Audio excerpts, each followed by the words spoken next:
세상은 끊임없이 움직인다.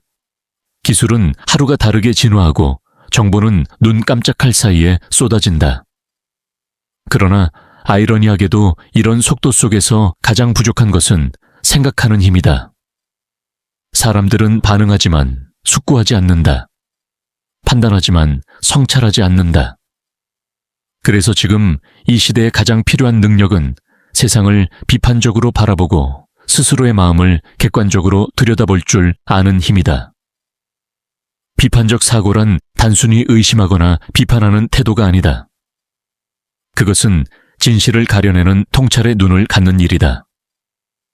우리가 매일 마주하는 수많은 정보와 주장 신념의 홍수 속에서 무엇이 진실이고 무엇이 단지 감정의 반사인지 구별하는 능력이다. 이것은 지식보다 더 근본적이다. 왜냐하면 지식은 외부로부터 주어지지만 통찰은 내부에서 깨어나기 때문이다. 객관적 사고란 마음의 거울을 닦는 일이다.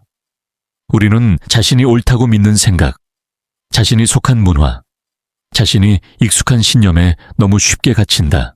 그러나 진정한 성장은 그 벽을 넘어서는 순간 시작된다. 자신의 믿음을 잠시 내려놓고 세상을 다시 바라보는 용기. 그것이 자기 발전의 첫걸음이다. 세상은 빠르게 변한다. 기계가 사람보다 더 빠르게 생각하고 네트워크가 감정보다 앞서 움직이는 시대. 이 속도 속에서 흔히 들려오는 말은 전통이 무너지고 있다는 것이다. 하지만 정말 전통이 무너진 걸까? 아니면 우리가 그것을 이해하지 못한 걸까? 오랜 세월 동안 살아남은 가치에는 이유가 있다. 그 안에는 인간이 반복해온 고통과 깨달음의 흔적이 남아있다. 전통은 돌이 아니다. 그것은 살아있는 기억이며 변화 속에서도 우리를 붙잡아주는 뿌리다. 물론 모든 전통이 완전한 것은 아니다. 때로는 그것이 권력의 도구가 되고 개인의 자유를 억압하기도 했다. 그러나 그 본질 속에는 인간이 무엇을 추구해야 하는가에 대한 지혜가 깃들어 있다. 그것을 버리는 대신 우리는 그것을 재해석해야 한다. 이 시대의 언어로 다시 불러내야 한다. 그때 전통은 과거의 유물이 아니라 미래를 밝히는 등불이 된다. 오늘날 우리는 불안의 시대를 산다. 눈에 보이지 않는 위기 경제 환경, 인간관계 정체성과 끊임없이 우리를 흔든다. 하지만 이런 불안의 근원은 언제나 마음의 불균형에서 시작된다. 걱정은 해결책이 아니다. 그것은 에너지를 소모할 뿐이다. 비판적 사고란 바로 이 지점에서 빛을 발한다. 우리가 두려움을 객관적으로 바라볼 때 그것은 더 이상 우리를 지배하지 못한다. 우리는 문제의 본질을 직시하고 해결의 방향을 찾을 수 있다. 그때 비로소 마음은 안정되고 생각은 선명해진다. 세상은 복잡해졌지만 해답은 단순하다. 우리에게 필요한 것은 다시 바라보는 시선이다. 현실을 바꾸기 위해서는 먼저 인식의 프레임을 바꿔야 한다. 물질적 성공이나 외적 조건이 행복의 척도가 되는 시대는 지나가고 있다. 진정한 안정은 소유에서 오는 것이 아니라 내면의 자립에서 비롯된다. 나는 나를 의지할 수 있는가? 이 질문에 정직하게 대답할 수 있을 때 우리는 이미 반쯤 자유로워진다. 역사를 돌아보면 인간은 언제나 문제를 해결하려고 애써왔다. 과학과 철학, 종교와 예술 모든 영역이 결국 어떻게 살아야 하는가를 묻는 긴 여정이었다. 그러나 그 답은 언제나 잠시뿐이었다. 새로운 해답은 오래된 문제를 다른 형태로 되풀이했을 뿐이다. 그 이유는 단순하다. 우리가 세상을 바꾸려 했지만 정작 의식을 바꾸지 않았기 때문이다. 문제는 밖에 있는 것이 아니라 생각의 패턴 속에 있다. 그렇기에 지금의 여정은 외부의 혁명이 아니라 내면의 혁명이다. 진정한 성장의 순간은 세상이 변할 때가 아니라 내가 바라보는 세상이 달라질 때 일어난다. 마음의 렌즈가 바뀌면 같은 현실도 전혀 다른 의미로 다가온다. 그 변화는 조용히 그러나 근본적으로 삶을 바꾼다. 우리는 때로 왜 살아야 하는가라는 거대한 질문 앞에 선다. 그러나 그 답을 찾기 위해서는 먼저 무엇을 위해 살아왔는가를 돌아봐야 한다. 성과와 목표만 좇는 삶 속에서 인간은 종종 방향을 잃는다. 비판적 사고는 그 길을 다시 찾는 나침반이다. 그것은 현재의 문제를 넘어서 존재의 본질을 묻는다. 나는 무엇을 믿는가? 그 믿음은 나를 어디로 이끌고 있는가? 이 질문에 성실하게 응답할 때 삶은 깊이를 얻는다. 현대인은 빠르게 배우고 효율적으로 일하지만 느리게 생각하는 법을 잃어버렸다. 그러나 진정한 지혜는 속도가 아니라 깊이에서 태어난다.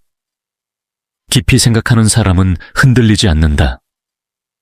그의 내면은 폭풍 속의 등대처럼 조용히 빛난다. 그 빛은 다른 이들을 비추고 세상을 더 따뜻하게 만든다.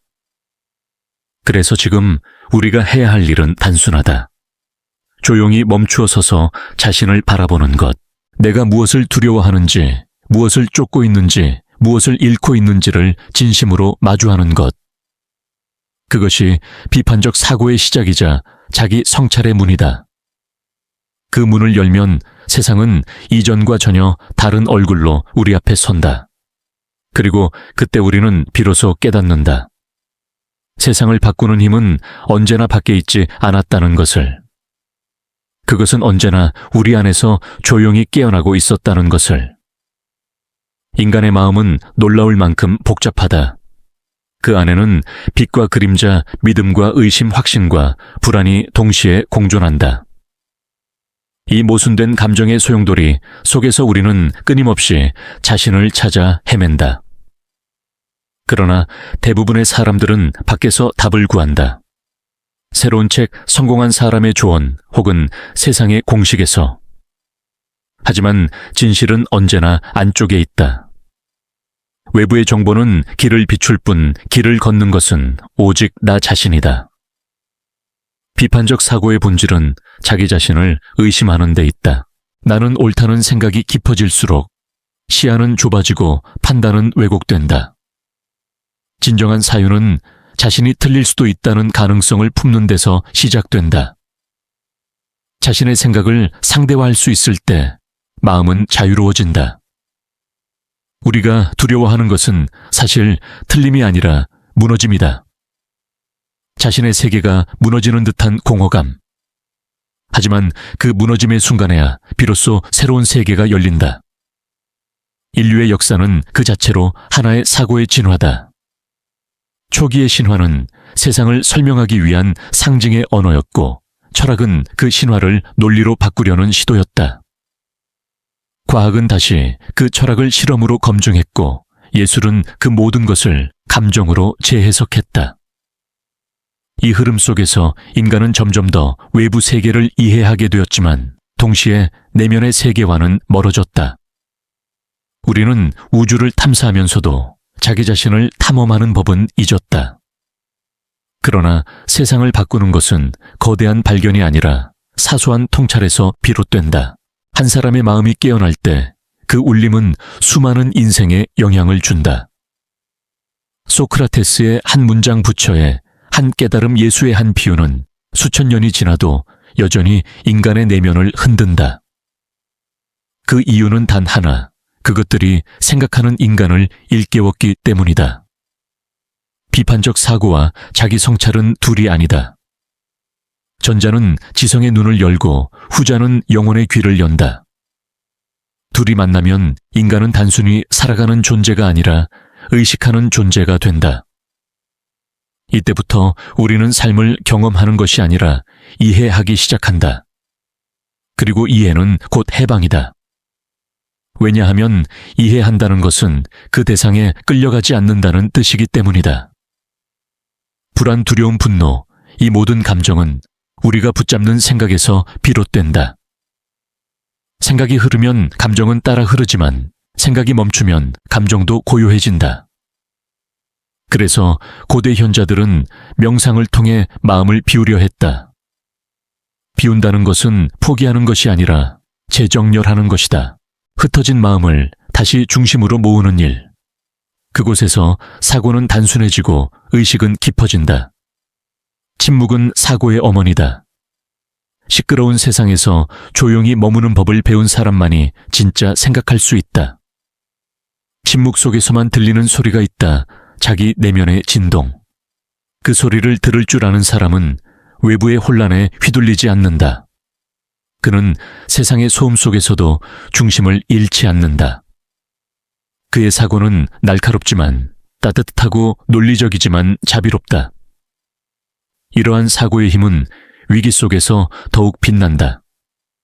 삶은 언제나 우리를 시험한다. 계획은 무너지고 관계는 흔들리고 믿었던 것들이 산산조각 난다. 그러나 이 모든 혼돈의 순간에도 한 가지는 분명하다. 우리가 그것을 어떻게 해석하느냐에 따라 의미가 달라진다는 것이다. 객관적 사고는 이때 우리의 나침반이 된다. 상황을 있는 그대로 바라보는 시선 감정에 잠식되지 않는 균형. 이 태도는 단순히 문제를 해결하는 기술이 아니라 존재의 품격이다. 객관성이란 냉정함이 아니라 연민이다. 자신의 감정조차도 따뜻한 거리에서 바라볼 줄 아는 연민. 지금 나는 화가 났구나. 나는 상처받았구나. 이 단순한 인식이 감정의 방향을 바꾼다. 우리는 감정을 통제할 수 없지만 그것을 이해함으로써 자유로워질 수 있다. 이것이 진정한 자기 통찰이며 내적 성숙의 시작이다. 지금의 세상은 정보의 홍수로 가득 차 있지만 지혜의 가뭄에 시달린다. 사람들은 빠르게 결론을 내리고 즉각적으로 판단하며 즉시 반응한다. 그러나 비판적 사고는 결론보다 질문을 더 중요하게 여긴다. 이 정보는 어디서 왔는가? 이 감정은 누구의 것인가? 나는 왜 이렇게 느끼는가? 이 질문들이 쌓이면 마음의 지도가 그려진다. 그리고 우리는 길을 잃지 않는다. 사람들은 종종 자기 개발을 성공을 위한 기술로 오해한다. 하지만 진정한 자기 개발은 존재의 질을 바꾸는 일이다. 어떤 일을 잘하는 사람이 되는 것이 아니라 어떤 마음으로 살아가는 사람이 되는가를 묻는 일이다. 그 방향이 바뀌면 인생의 궤도 전체가 바뀐다. 그 여정은 결코 쉽지 않다. 왜냐하면 자기 자신을 마주한다는 것은 세상과 싸우는 것보다 어렵기 때문이다. 내 안의 어둠, 나약함, 이기심, 반복된 패턴들을 직시하는 일, 그것은 용기가 필요한 일이다. 하지만 그 용기를 낸 사람만이 진정한 평화를 만난다. 성장은 결코 화려한 드라마가 아니다. 그것은 조용히 그러나 단단하게 일어나는 내면의 변형이다.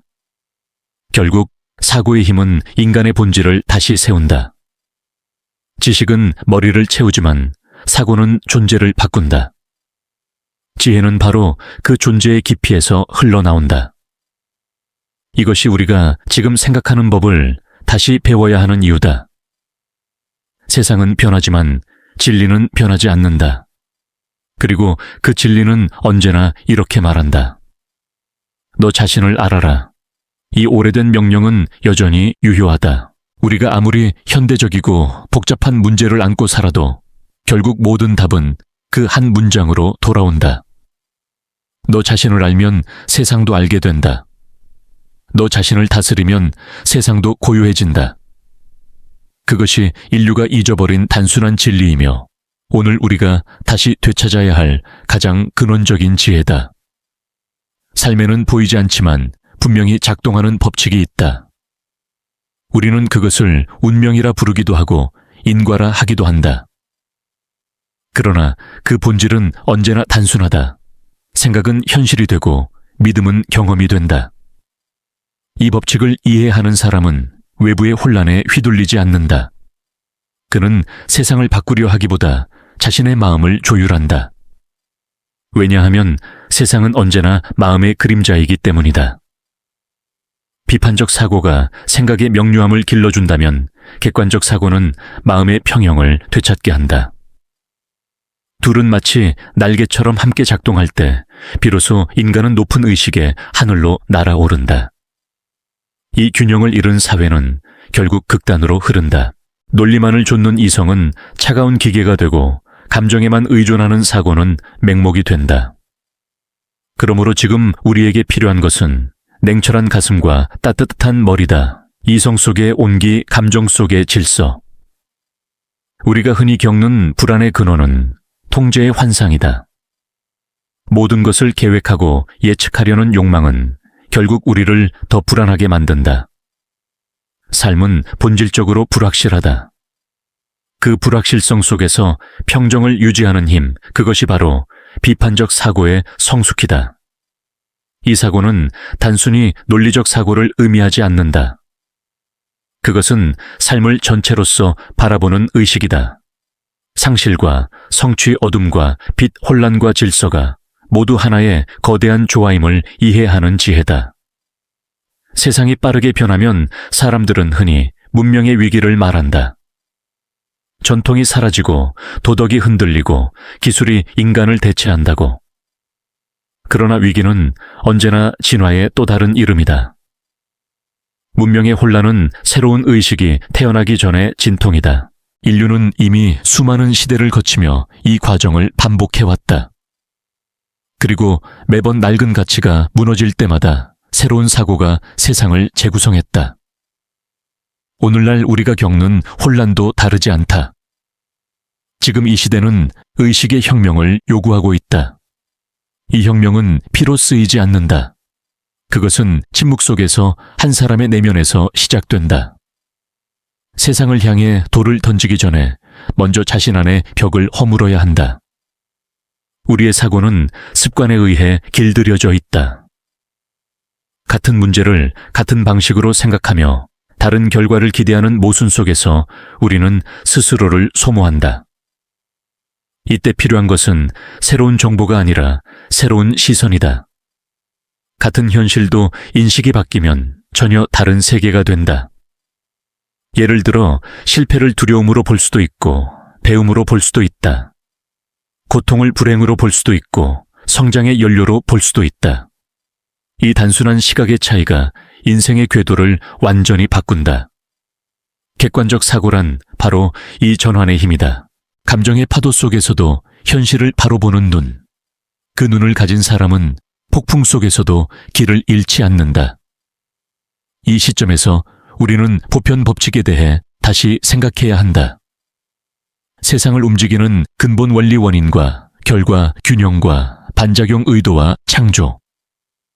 이 법칙은 종교와 과학 철학과 심리학을 초월해 언제나 동일한 언어로 말해왔다. 네가 뿌린 대로 거두리라. 행동에는 반작용이 따른다. 마음이 현실을 만든다. 다른 시대, 다른 문화, 다른 학문이지만 결국 같은 진리를 가리킨다. 그것은 우연이 아니다. 진리는 언제나 단순하고 단순한 것은 언제나 영원하다. 이 법칙을 이해하면 인생의 복잡한 문제들이 하나의 흐름으로 보이기 시작한다. 그때 우리는 더 이상 세상을 탓하지 않는다. 운명을 원망하기보다 그것을 이해하려고 한다.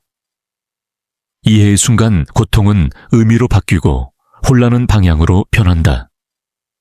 이것이 의식의 성숙이다. 하지만 이 깨달음은 지식으로 얻어지지 않는다. 그것은 체험으로만 도달할 수 있다.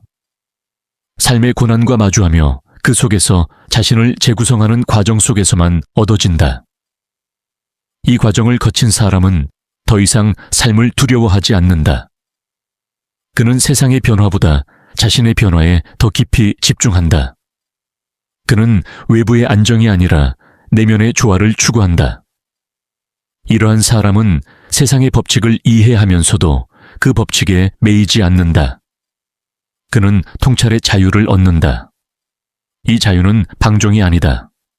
그것은 알고도 흔들리지 않는 평정이다. 바람이 불어도 중심이 흐트러지지 않는 나무처럼 그의 사고는 고요하면서도 강하다. 우리는 모두 이런 평정을 원한다. 그러나 평정은 도망치는 자에게 오지 않는다. 그것은 직면하는 자에게만 온다. 고통을 피하지 않고 두려움을 억누르지 않고 그것들을 있는 그대로 바라볼 때 비로소 그 힘이 생겨난다. 그때 우리는 깨닫는다. 불안은 적이 아니라 변화를 알리는 신호였음을. 그 신호를 읽는 순간 삶은 새롭게 재편된다. 이것이 바로 비판적 사고의 궁극적 목적이다. 세상을 판단하기 위해서가 아니라 자신을 이해하기 위해서, 진리를 쟁취하기 위해서가 아니라 그것과 조화를 이루기 위해서. 삶의 모든 사건은 결국 나에게 돌아와 너는 어떻게 생각하는가를 묻는다. 그 질문에 진심으로 대답할 수 있을 때 인간은 비로소 의식적인 존재로 깨어난다. 그리고 그때 우리는 알게 된다. 세상을 구하려는 욕망이 얼마나 헛된 것인지, 결국 구원은 언제나 개인의 의식에서 시작된다는 것을. 한 사람이 깨어나면 그의 존재만으로 주변의 공기가 달라진다. 그것이 작은 혁명이다. 조용하지만 강력하다. 이 혁명은 피가 아니라 깨달음으로 이루어진다. 그것이야말로 인류가 다음 단계로 나아가기 위한 진짜 진화다. 우리가 사는 시대는 유례없는 번영의 시대라고 말한다. 도시는 불빛으로 가득하고 송긋 하나로 세상의 지식이 열린다. 그러나 그 안쪽을 들여다보면 사람들의 마음은 점점 더 공허해지고 있다. 눈부신 외형 뒤에 숨은 것은 내면의 결핍이다. 이 결핍은 물질의 부족이 아니라 의미의 상실에서 비롯된다. 무엇을 위해 사는가?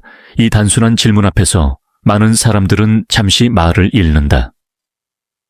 기술은 세상을 편리하게 만들었지만 마음을 단순하게 만들지는 못했다. 우리는 더 많이 알고 더 많이 연결되었지만 그만큼 더 혼란스럽고 더 외롭다. 모든 것을 통제하려는 시대일수록 통제할 수 없는 불안이 자란다. 이 모순의 중심에서 우리는 다시 묻게 된다. 진짜 안정은 어디에 있는가? 사람들은 흔히 안정이란 재산지위 혹은 지식에서 온다고 믿는다. 그러나 그것들은 언제나 변한다. 어제의 확신은 오늘의 불안이 되고 오늘의 성취는 내일의 공허가 된다. 이 불안의 순환을 끊기 위해선 기준을 바꿔야 한다. 진짜 안정은 외부의 조건이 아니라 내면의 질서에서 비롯된다. 그 질서는 객관적 사고를 통해 세워진다. 객관성이란 감정의 부정이 아니라 감정의 조화다. 내면의 목소리를 억누르지 않고 그것을 인식하고 이해하는 일. 그때 마음은 균형을 되찾는다. 우리가 세상에 휘둘리는 이유는 자신의 중심을 세우지 못했기 때문이다. 바람이 불면 흔들리고 누군가의 말 한마디에도 무너진다. 그러나 중심이 있는 사람은 다르다. 그는 세상의 소음 속에서도 자신을 잃지 않는다. 그의 평정은 단단한 돌이 아니라 유연한 물과 같다. 흐르되 방향을 알고 있다. 움직이되 본질을 잃지 않는다. 이 평정을 기르는 첫걸음은 생각의 단련이다. 우리는 외부 세계를 바꾸기 전에 먼저 사고의 구조를 정비해야 한다. 생각이 흩어지면 마음이 불안해지고 마음이 불안하면 현실은 더욱 복잡해진다. 그러나 생각이 정제되면 감정이 잔잔해지고 감정이 잔잔해지면 현실도 서서히 투명해진다. 이 단순한 연쇄가 우리가 잊어버린 삶의 질서다. 현대 사회의 또 다른 문제는 과잉의식이다. 모든 것이 너무 많다. 정보 선택 기대 비교. 사람들은 자신이 누구인지보다 타인이 자신을 어떻게 보는지에 더 많은 에너지를 쏟는다. SNS의 화려한 이미지 속에서 우리의 자아는 점점 더 얇아지고 투명해진다. 그러나 진정한 자아는 외부의 시선으로 완성되지 않는다. 그것은 오직 내면의 고요 속에서만 태어난다. 고요는 단순히 소리를 없애는 것이 아니다. 그것은 생각의 흐름을 관찰하는 상태다. 그 순간 우리는 자신이 생각이 아니라 의식임을 깨닫는다. 이 구분이 이루어질 때 마음은 더 이상 생각에 끌려가지 않는다. 생각을 바라보는 관찰자가 되는 순간 우리는 자유를 얻는다. 명상은 바로 그 자유로 향하는 문이다. 명상이란 특별한 기술이 아니다. 그것은 존재를 자각하는 훈련이다. 숨을 들이쉬고 내쉬는 그 짧은 순간에도 의식은 깨어있을 수 있다. 단 한 번의 온전한 호흡은 수십 권의 자기계발서보다 깊은 깨달음을 준다. 왜냐하면 그 순간 우리는 지금 이 순간에 완전히 존재하기 때문이다. 현대인에게 가장 어려운 것은 바로 이 단순함이다. 우리는 늘 다음을 준비하느라 현재를 잃어버린다. 하지만 현재야말로 유일한 현실이다. 과거는 기억이고 미래는 상상일 뿐이다. 객관적으로 본다면 지금 이 순간만이 진짜 존재다.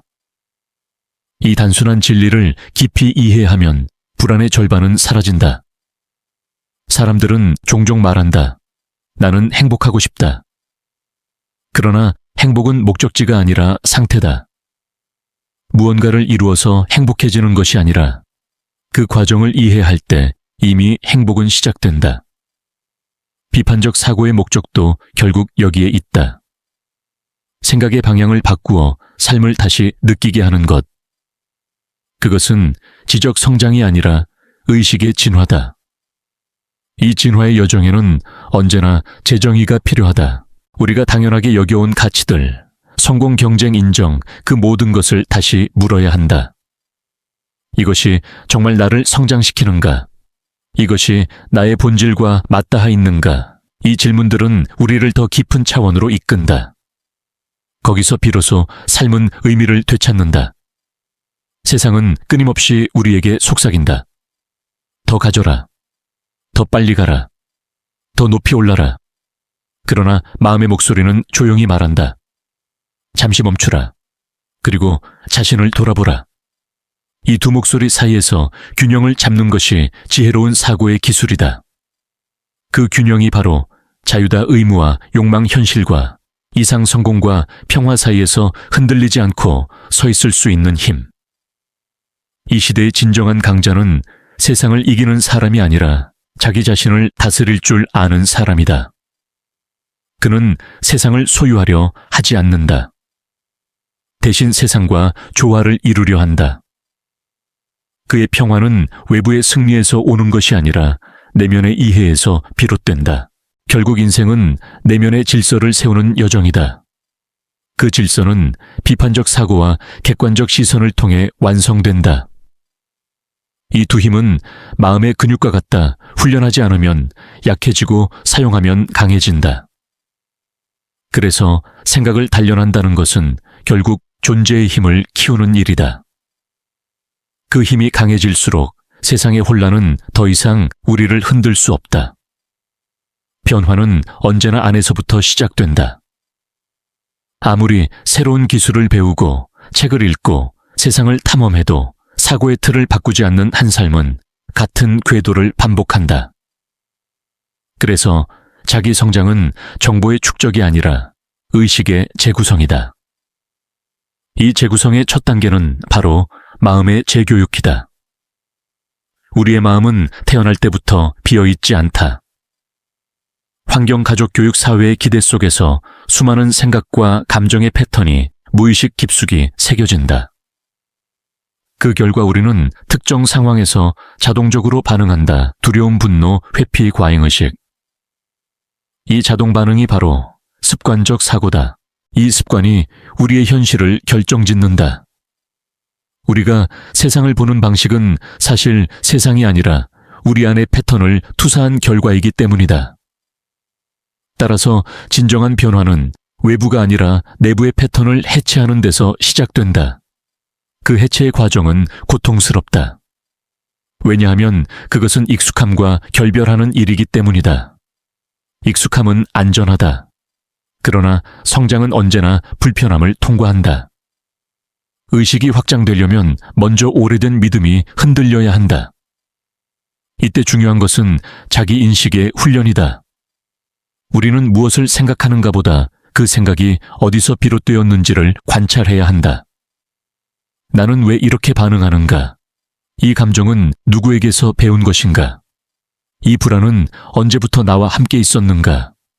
이 질문들은 무의식의 문을 연다. 그 문 너머에서 우리는 자신이 만들어낸 가짜 자아를 마주한다.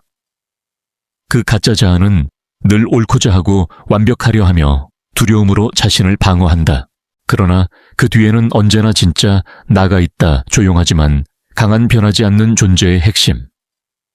명상과 고요한 사유는 이 진짜 나를 만나는 가장 깊은 길이다.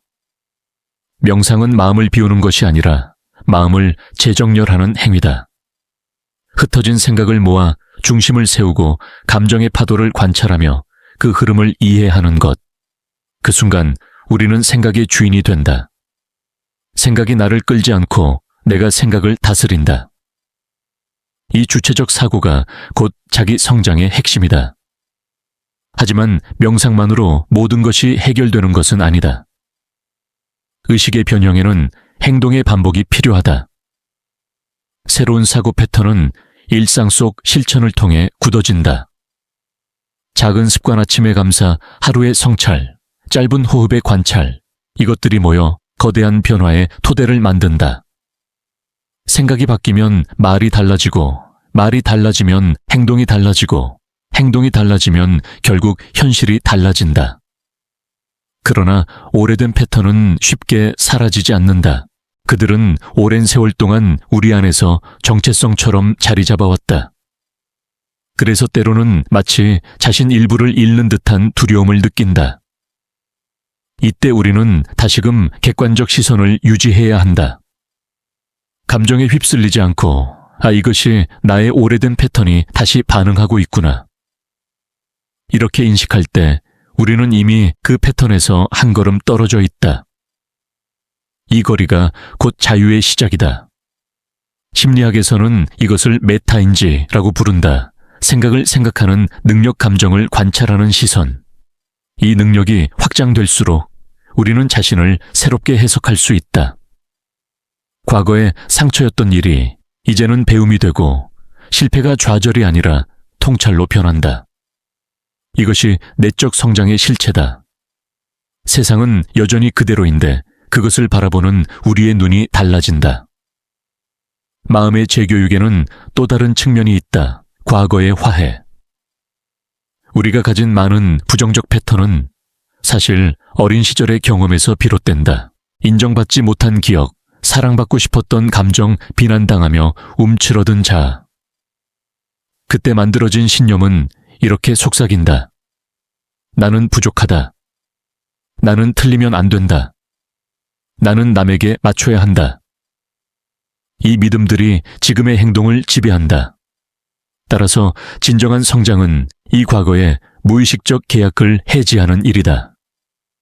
그 당시에는 그것이 생존의 방식이었지만 이제는 더 이상 필요하지 않다는 것을 인식하는 순간 우리는 과거로부터 자유로워진다.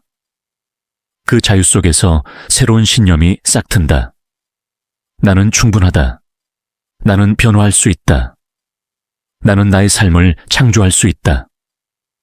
이 새로운 믿음이 현실을 다시 쓴다. 이 모든 과정은 시간이 걸린다. 성장은 순간적인 각성이 아니라 반복을 통한 재탄생이다. 꽃이 피기 전 씨앗은 어둠 속에서 긴 시간을 견딘다. 마음의 성장도 마찬가지다. 내면의 어둠을 통과하지 않고서는 진정한 빛에 도달할 수 없다. 그러므로 조급해하지 말라. 성장은 느리지만 결코 헛되지 않다. 이 여정을 걷는 사람은 점점 달라진다. 그의 시선은 부드러워지고 말은 신중해지며 행동은 의식으로부터 흘러나온다. 그의 존재는 더 이상 외부의 평가로 규정되지 않는다. 그는 자기 안의 기준으로 산다. 이것이 자기 통제, 셀프 마스터리의 진정한 의미다. 세상을 지배하는 것이 아니라 자신의 생각과 감정을 조화시키는 것.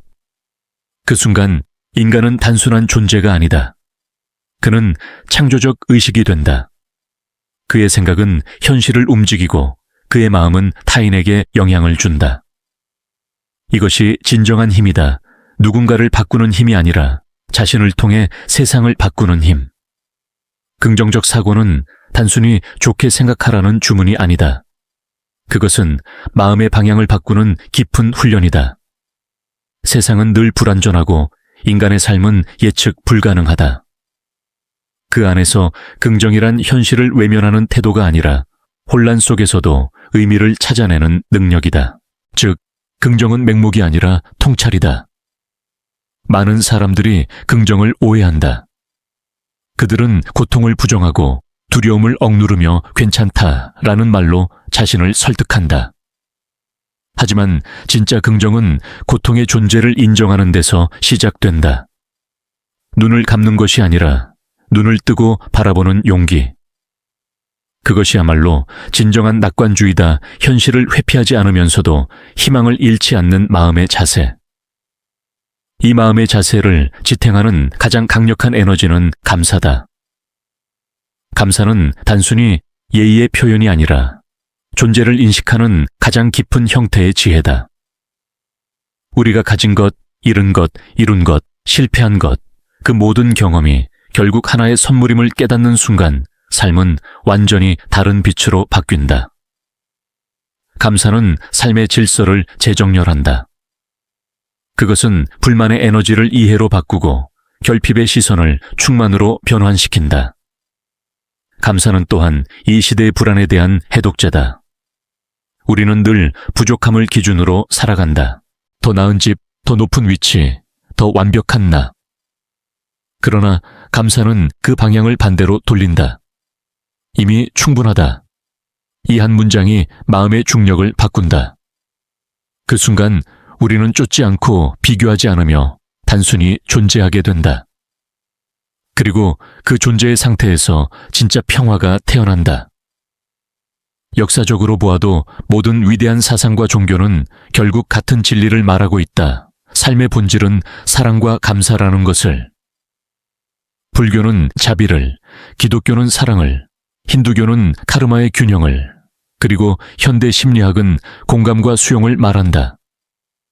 언어는 달라도 본질은 같다. 그것은 인간이 성장과 구원을 경험하는 유일한 문이다. 이 문을 통과하지 않고서는 아무리 지식을 쌓아도 진정한 지혜에 도달할 수 없다. 사랑은 감정이 아니라 인식이다. 그것은 타인을 통해 나를 이해하는 과정이다. 우리는 누군가를 사랑할 때 그 안에서 자신의 이기심과 불안 기대와 상처를 마주한다. 그러므로 사랑은 기쁨이자 시험이다. 사랑을 통해 우리는 인간됨을 배우고 이해를 통해 겸손을 배운다. 겸손이 없는 사랑은 집착이 되고 사랑이 없는 지성은 냉정이 된다. 둘의 조화가 인간을 완성시킨다. 겸손은 자기 부정이 아니다. 그것은 진실을 볼 수 있는 투명한 마음의 상태다. 겸손한 사람은 자신이 작다고 말하지만 그의 마음은 오히려 크다. 왜냐하면 그는 자신의 한계를 알기 때문이다. 한계를 아는 사람만이 진정으로 성장할 수 있다. 그는 더 이상 세상과 경쟁하지 않는다. 대신 자신과 협력한다. 그의 삶은 전투가 아니라 연주다 삶의 모든 음을 받아들이며 조화로운 음악을 만들어가는 일. 이런 내면의 조화는 우리를 자유롭게 한다. 불완전함을 두려워하지 않고 결핍을 통해 배움을 얻으며 실패 속에서도 의미를 본다. 그때 우리는 깨닫는다. 완벽이란 도달점이 아니라 균형의 과정이라는 것을. 모든 것이 흘러가듯 인간의 성장도 흐름 속에 있다. 그 흐름을 억지로 바꾸려 하지 않고 그 안에서 자연스럽게 진화하는 사람, 그가 진정으로 깨어있는 인간이다.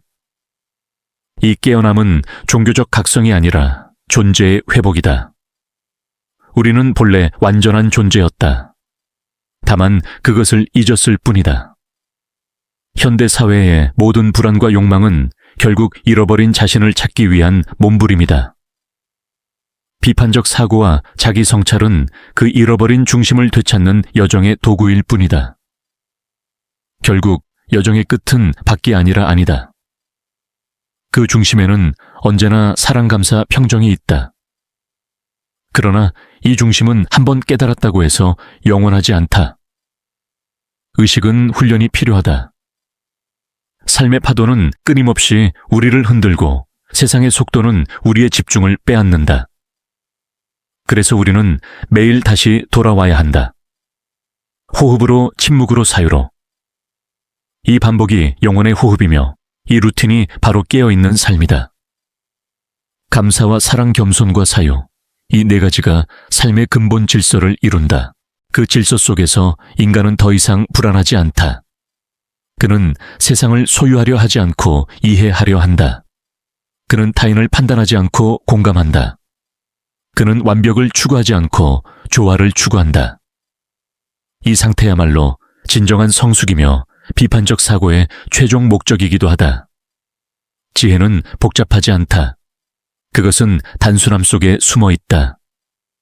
눈을 감고 한 호흡에 집중하고 지금 이 순간을 느끼는 일. 그 단순함이야말로 인류가 잃어버린 가장 고귀한 기술이다. 기술의 시대에 필요한 것은 기술이 아닌 깊이다. 그 깊이가 인간을 구한다. 그리고 그 깊이는 언제나 우리 안에 있다.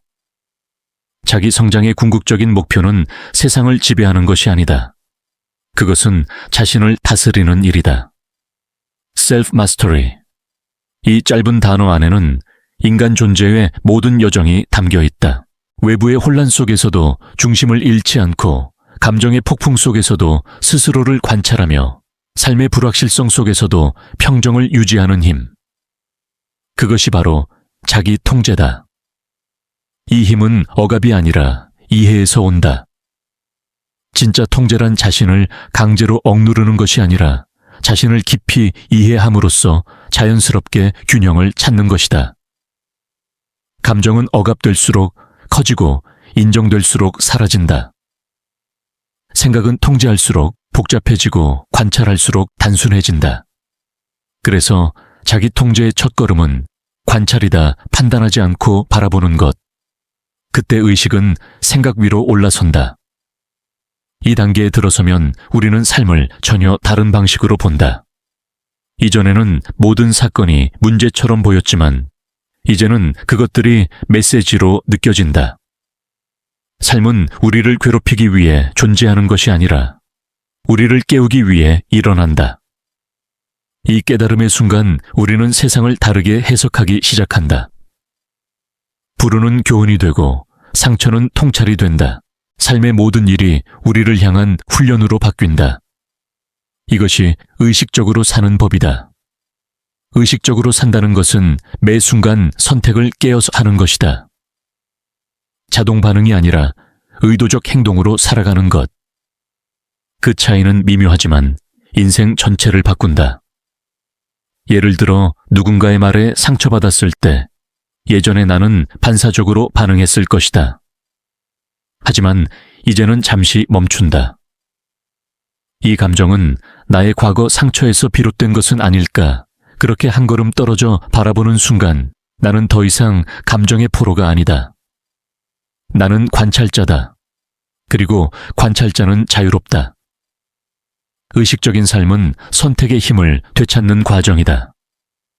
우리는 생각보다 훨씬 자주 자동으로 반응하며 산다. 하지만 깨어있는 사람은 그 자동성을 끊어낸다. 그는 의도적으로 말하고 의식적으로 행동한다. 그의 하루는 목적과 일치하며 그의 삶은 방향을 가진다. 그는 세상의 흐름에 휩쓸리지 않고 자신이 선택한 리듬으로 산다. 그의 평화는 결과에서 오지 않는다. 그것은 선택의 일관성에서 온다. 이 단계에 도달하면 인간은 점점 단순해진다. 그의 사고는 명료하고 욕망은 정제된다. 그는 적게 가지지만 더 깊이 누린다. 그는 조용히 웃고 천천히 말하며 불확실한 세상 속에서도 확신으로 선다. 그 확신은 외부의 보장이 아니라 내면의 신뢰에서 비롯된다. 무슨 일이 일어나도 나는 나를 믿는다. 이 믿음이야말로 진짜 자유의 시작이다. 자유란 모든 것을 할 수 있는 상태가 아니다. 그것은 아무 것에도 끌려가지 않는 상태다. 돈, 명예, 타인의 시선, 과거의 기억, 그 어떤 것도 나를 규정하지 못한다. 나는 경험하지만 경험에 매이지 않는다. 나는 느끼지만 감정에 잠식되지 않는다. 나는 행동하지만 결과에 집착하지 않는다. 이것이 자유의 본질이다. 그 자유를 가진 사람만이 진정한 사랑을 할 수 있다. 왜냐하면 그는 소유하지 않기 때문이다. 그의 사랑은 집착이 아니라 이해이며 그의 이해는 조건이 아니라 존재다. 이런 의식의 상태에 이르면 삶은 더 이상 해야 할 일의 연속이 아니라 깨달음의 흐름이 된다. 매일의 평범한 순간들이 깊은 의미와 상징으로 변한다. 햇살 한 줄기, 바람의 결, 사람의 눈빛 하나에도 우주는 끊임없이 말을 건넨다. 그 언어를 읽을 줄 아는 사람에게 삶은 기적 그 자체다. 이것이 바로 깨어있는 인간의 모습이다. 그는 세상 속에 있으나 세상에 휘둘리지 않는다. 그는 움직이되 서두르지 않고 침묵하되 소통을 멈추지 않는다. 그는 삶을 통제하지 않는다. 대신 삶과 협력한다. 그의 의식은 우주의 흐름과 하나가 된다. 이것이 비판적 사고와 객관적 시선이 궁극적으로 이르는 자리다. 그 끝은 지식이 아니라 지혜다. 그 지혜는 이렇게 속삭인다. 모든 것은 연결되어 있다. 그리고 너 또한 그 일부다. 의식적으로 사는 사람은 세상을 바라보는 눈이 다르다. 그에게는 적이 없다. 모든 만남은 거울이고 모든 사건은 스승이다. 그는 외부의 갈등을 내면의 불균형으로 이해한다. 그래서 그는 싸우기보다 조율한다. 이 조율이야말로 인간의 가장 높은 기술이다. 세상을 조율할 수 있는 자는 먼저 자신을 조율한 자다. 이런 사람의 삶은 단순하지만 강력하다. 그는 말로 설득하지 않고 존재로 영향력을 발휘한다. 그의 침묵은 말보다 깊고 그의 평화는 행동보다 빠르다. 그의 주파수는 세상을 치유한다. 그는 더 이상 사람이 아니라 에너지다. 그의 존재만으로도 주변이 고요해진다. 이것이 의식의 확장이다. 개인의 변화를 넘어 집단의 파동을 바꾸는 힘.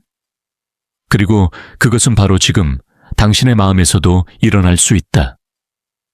이 모든 길의 시작은 단 하나의 선택이다. 깨어있기로 결정하는 것. 그 결심이 당신의 현실을 새로 쓴다. 그때부터 인생은 더 이상 우연이 아니다. 그것은 의식의 작품이 된다. 생각은 그 붓이고 감정은 그 색이며 행동은 그 선이다. 당신은 그 모든 것을 하나로 엮는 화가다. 그리고 이 우주는 당신의 캔버스다. 우리는 모두 한 번쯤 묻는다. 왜 살아야 하는가? 이 질문은 단순한 철학적 호기심이 아니라 존재가 스스로에게 던지는 가장 근원적인 물음이다. 그 물음은 어떤 순간엔 절망처럼 찾아오고 또 어떤 순간엔 깨달음처럼 찾아온다. 삶이 무의미하게 느껴질 때조차 사실은 그 무의미함이 우리를 진짜 의미로 이끌고 있다. 삶의 의미는 정해진 답이 아니라 각자가 만들어가는 의식의 여정이다. 누구는 사랑을 통해, 누구는 상실을 통해, 또 누구는 고독을 통해 그 답을 찾아간다. 이 여정의 방향은 다르지만 그 끝은 하나로 수렴한다. 나의 진정한 의미를 깨닫는 것. 우리는 종종 외부의 기준으로 자신을 평가한다. 얼마나 성공했는가, 얼마나 사랑받는가, 얼마나 인정받았는가. 하지만 그 모든 척도는 언젠가 무너진다. 그때 남는 것은 오직 하나, 나는 어떤 존재인가 라는 질문뿐이다. 이 질문에 대한 답을 찾는 것이 삶의 모든 경험이 우리에게 주는 가장 큰 선물이다. 삶의 목적은 무엇을 얻는가가 아니라 어떤 사람이 되어가는가다. 성공보다 더 큰 성취는 고통 속에서도 온전히 깨어있을 수 있는 용기다. 타인을 이해하려 애쓰는 따뜻함이고 세상이 차가워도 마음을 닫지 않는 유연함이다. 그런 존재로 성장할 때 인간은 세상의 일부를 넘어 세상을 비추는 하나의 빛이 된다. 빛은 스스로 말하지 않는다. 그저 존재함으로써 어둠을 밝혀준다. 그것이 진정한 영향력이다. 많은 이들이 세상을 바꾸려 하지만 세상은 언제나 한 사람의 의식에서부터 변해왔다. 부처는 제자들을 통해, 예수는 사랑을 통해, 소크라테스는 질문을 통해 세상을 바꿨다. 그들의 공통점은 단 하나 세상을 설득하려 하지 않고 자신의 진실로 존재했다는 것이다. 그렇기에 진짜 변화는 거창하지 않다. 그것은 아주 작고 조용한 순간에 일어난다. 누군가를 이해하려는 한마디의 말 스스로를 용서하는 한순간의 침묵 감사로 마무리하는 하루의 끝. 이런 사소한 순간들이 모여 영혼의 진화를 이룬다. 의식은 그렇게 조금씩 확장된다 보이지 않지만 분명하게 마치 새벽이 서서히 밤을 밀어내듯이 이 확장은 자각에서 비롯된다. 자각은 단순한 깨달음이 아니다. 그것은 존재의 층을 바꾸는 일이다. 세상을 바라보는 위치가 달라지고 삶의 패턴이 바뀌며 결국 나라는 인식 자체가 확장된다. 이때 인간은 더 이상 개인의 틀 안에 머물지 않는다. 그는 전체의 일부로서 자신을 인식하기 시작한다.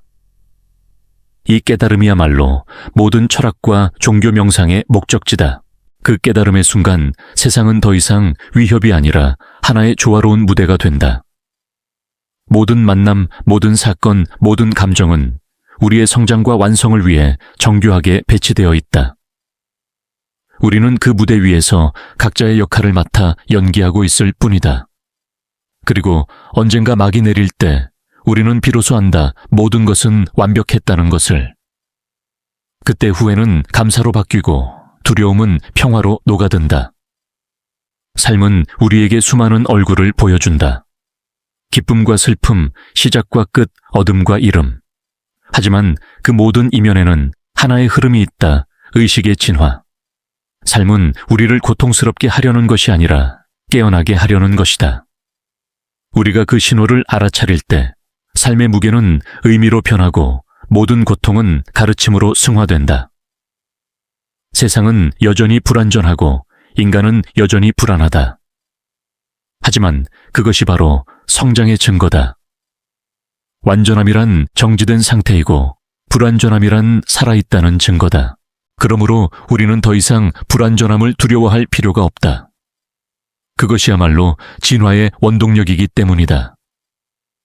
이 불완전함 속에서 인간은 배우고 성장하고 마침내 자신을 초월한다. 이 초월은 신비로운 일이 아니다. 그것은 일상의 가장 단순한 순간에 숨어 있다. 아침의 햇살을 느끼는 순간, 누군가의 손을 따뜻하게 잡는 순간, 자신의 호흡을 의식하는 그 짧은 찰나. 그 모든 순간이 바로 의식의 문이다. 그 문을 통과할 때마다 우리는 조금씩 더 깊은 나로 돌아간다. 돌아간다는 것은 결국 처음부터 그곳에 있었다는 뜻이다. 깨달음이란 새로운 것을 배우는 것이 아니라 본래의 자신을 기억해내는 일이다. 이 기억이 완전히 깨어날 때 인간은 더 이상 나와 세상을 분리하지 않는다. 그는 모든 것과 연결되어 있음을 느낀다. 그는 더 이상 살아남기 위해 존재하지 않는다. 그는 살아있기 위해 존재한다. 이 차이가 인류의 다음 단계, 즉 의식의 진화를 결정짓는다. 그리고 이제 당신도 그 진화의 문 앞에 서 있다. 문은 이미 열려 있다. 걸어 들어가면 된다. 다른 누군가의 방식이 아니라 당신만의 걸음으로. 의식의 여정은 누구에게나 다르지만 결국 같은 곳으로 향한다. 평화, 사랑, 그리고 이해로. 우리가 인식하는 세상은 생각보다 훨씬 더 정교하게 연결되어 있다. 눈에 보이는 세계와 보이지 않는 세계 과학과 영성 인간의 의식과 우주의 질서, 그 모든 것은 한 호흡처럼 이어져 있다. 이 거대한 연결 속에서 인간은 단지 작은 점이 아니라 의미 있는 파동이다. 그리고 그 파동이 진동하는 방식이 우주의 리듬을 바꾼다. 삶의 조화란 이 리듬과 자신을 맞추는 일이다. 우리는 종종 세상을 통제하려 하지만 진정한 힘은 조율에서 나온다. 우주와 조율된 사람은 세상을 억지로 바꾸려 하지 않는다. 그는 흐름을 읽고 그 안에서 자신의 길을 찾는다. 강을 거슬러 오르는 대신 그 흐름 속에서 노를 젓는 것이다.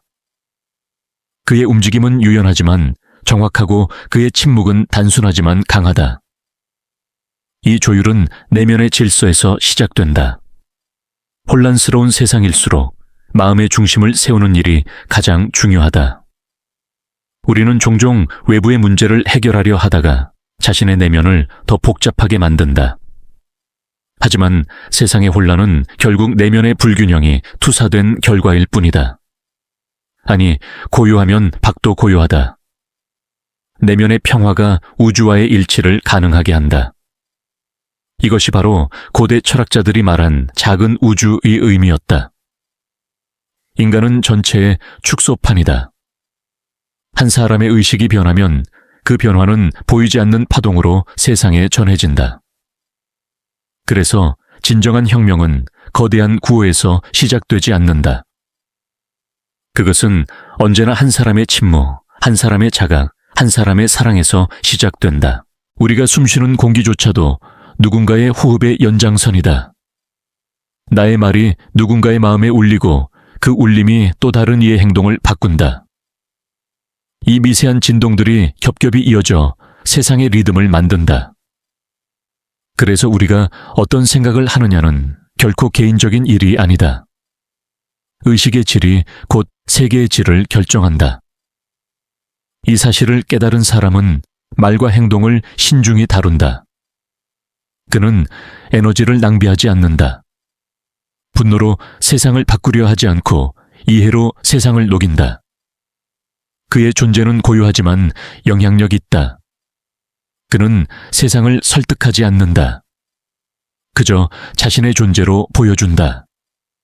그리고 그 진실한 존재는 다른 이들의 의식을 서서히 일깨운다. 삶의 궁극적인 목적은 무언가를 쟁취하는 것이 아니라 일체감을 회복하는 것이다. 일체감이란 나와 세상의 경계가 녹아드는 경험이다. 그때 우리는 더 이상 나와 그들을 구분하지 않는다. 타인의 고통이 나의 고통처럼 느껴지고 타인의 기쁨이 나의 기쁨이 된다. 이 감각이야말로 인간의식의 가장 높은 형태다. 그곳에서는 경쟁이 사라지고 존재는 서로의 반향으로 살아간다. 일체감의 상태에서는 두려움이 사라진다. 죽음조차도 더 이상 끝이 아니다. 삶과 죽음은 단지 파동의 전환일 뿐이다. 하나의 호흡이 멈추면 다른 호흡이 그것을 이어받는다. 우리는 사라지지 않는다. 형태만 달라질 뿐이다. 이 깨달음은 인간을 근본적인 자유로 이끈다. 두려움이 사라지면 사랑이 그 자리를 채운다. 사랑은 우주의 본질적인 언어다. 모든 생명은 그 사랑의 표현이다. 바람이 불고 파도가 치고 꽃이 피는 모든 순간은 사랑의 다양한 형태다. 그리고 인간은 그 사랑을 의식적으로 느낄 수 있는 유일한 존재다. 그 특권은 동시에 책임이다. 의식은 선택할 수 있다. 파괴의 방향으로 진동할지, 창조의 방향으로 진동할지, 그리고 그 선택이 우리가 속한 세계의 파동을 결정한다. 현대 사회의 혼란은 어쩌면 이 파동의 불협화음에서 비롯된 것인지도 모른다. 사람들이 서로 다른 주파수로 살아가며 진심 대신 판단으로, 이해 대신 분리로 세상을 가른다. 그러나 진짜 지혜는 언제나 통합에 있다. 서로의 차이를 인정하고 그 다양성 속에서 새로운 조화를 만들어내는 것. 그것이 진화의 방향이다. 이 조화의 삶은 단순하지만 깊다. 그것은 거창한 도덕이 아니라 매일의 작은 선택 속에서 완성된다. 비난 대신 침묵을 분노, 대신 이해를 두려움 대신 신뢰를 택하는 일. 그 작은 결심 하나가 우주의 리듬을 바꾼다. 왜냐하면 우주는 거대하지만 그 중심은 언제나 하나의 마음에서 시작되기 때문이다. 그 마음이 깨어날 때 세상은 새로워진다. 이것이 바로 인간의 진화, 그리고 의식의 궁극적 목적이다. 우리가 그것을 이해할 때 삶은 더 이상 생존의 투쟁이 아니다. 그것은 존재의 춤이 된다. 우리는 모두 그 춤의 일부이며 서로의 리듬 속에서 완벽히 어우러진다. 이것이 삶의 조화이며 우주가 인간을 통해 자신을 경험하는 방식이다. 그 깨달음에 도달한 순간 우리는 더 이상 외롭지 않다. 왜냐하면 처음부터 우리는 결코 분리된 적이 없었기 때문이다. 모든 여정에는 귀환이 있다. 우리는 태어나 세상을 탐험하고 수많은 욕망과 도전 상처와 깨달음을 지나 결국 다시 자신에게로 돌아온다. 그 길의 시작과 끝은 다르지 않다. 다만 돌아왔을 때 우리는 더 깊은 눈으로 세상을 본다. 그때의 나는 처음의 나가 아니기 때문이다. 그것이 성장의 의미다 같은 자리에 서 있지만 더 넓은 하늘을 본다.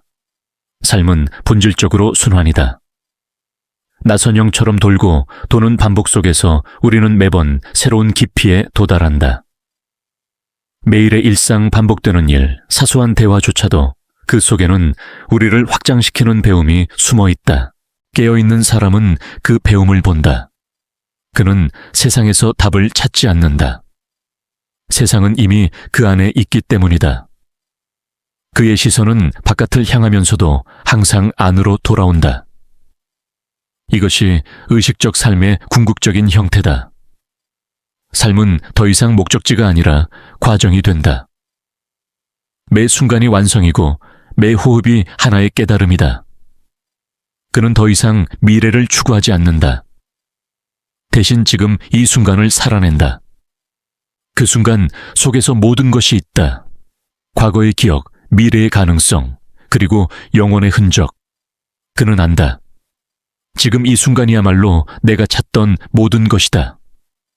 그런 사람은 외로움을 두려워하지 않는다. 왜냐하면 그는 이제 고독의 진짜 의미를 알기 때문이다. 고독은 결핍이 아니라 깊이다. 그 안에서 인간은 자신과 대화하고 세상의 소리를 듣는다. 침묵 속에서만 들리는 언어가 있다. 존재의 언어, 우주의 언어, 사랑의 언어. 그 언어를 이해할 줄 아는 사람은 세상 어디에 있어도 완전하다. 그 완전함은 결코 완벽함이 아니다. 오히려 상처와 결함을 품은 채 온전한 상태다. 그는 자신의 어둠을 부정하지 않는다.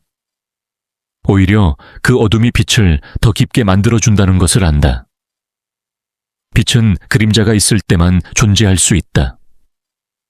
그러므로 완전한 삶은 결코 흠없는 삶이 아니다.